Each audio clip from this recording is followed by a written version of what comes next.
Are you an Indian importer who wants to take benefit of the various free trade agreements that India has entered into for concessional duty imports?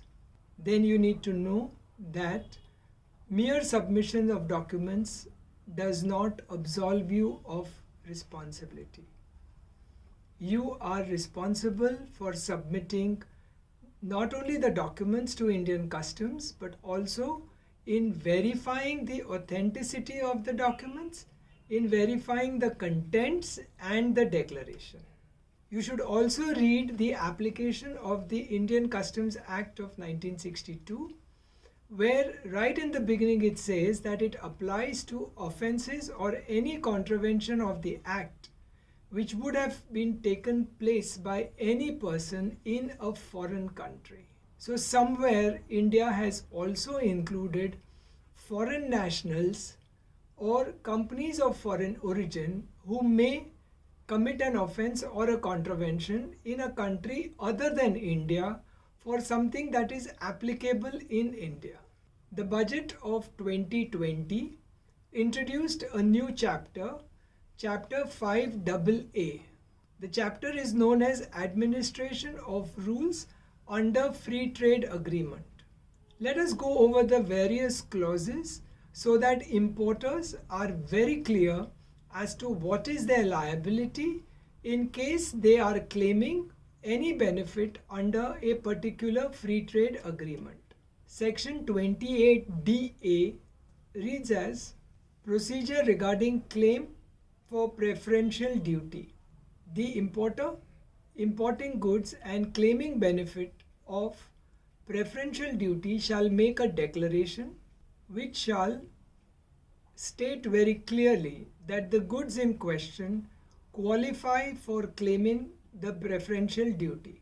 The importer shall possess sufficient information regarding not only the manufacture of the item, the contents that have gone in, the origin of the items and the qualification of the finished product for a preferential duty claim. The importer must also furnish whatever information is required under the rules to establish his claim. The importer must exercise reasonable care to ensure the accuracy and truthfulness of the details that he submits. It is important to note that just because he submits a certificate of origin, it will not be considered that he has taken reasonable care to ensure the accuracy and the truthfulness of the declaration. In case the assessing officer is of the opinion that the details submitted are not sufficient to establish the preferential duty claim as set under the rules, he can ask for more information from the importer. In case the importer fails to produce the documents or details as required, the proper officer may cause further verification consistent with the rules that have been laid down, and pending verification, he can temporarily suspend the preferential tariff treatment to the goods in question. It further provides that the proper officer may, on the basis of a request of the importer or on the basis of information available with him or on the relinquishment of such a claim by the importer, disallow the claim for that particular consignment. He will of course have to record the reasons for disallowing the claim. Where the preferential duty treatment is being suspended, the proper officer may ask the importer to give a bank guarantee for the duty difference in question as assessed under Section 18 and give a provisional release to the cargo. In such cases, the principal commissioner or the commissioner can also say that instead of a bank guarantee, the differential duty may be deposited by the importer as provided under Section 51A of the Customs Act. Once the proper officer temporarily suspends preferential duty treatment, he shall approach the issuing authority and ask for more details in a particular form. In case the proper officer suspends the preferential treatment, he will inform the issuing authority of the reasons for the suspension and ask for more information within the time limit as prescribed in the rules. Once the issuing authority or the exporter or the producer of the goods furnishes information which satisfies the proper officer, he can reinstate the preferential treatment to be given to the goods. Alternatively, when the issuing authority or the exporter or the producer is unable to furnish information as required by the proper officer can finally refuse preferential treatment to the goods in question. The proper officer is also permitted to send an additional request in case he receives incomplete information from the issuing authority. It is interesting to note that unless specifically specified, the proper officer can send a request for additional information up to 5 years from the date of claiming of preferential rate of duty.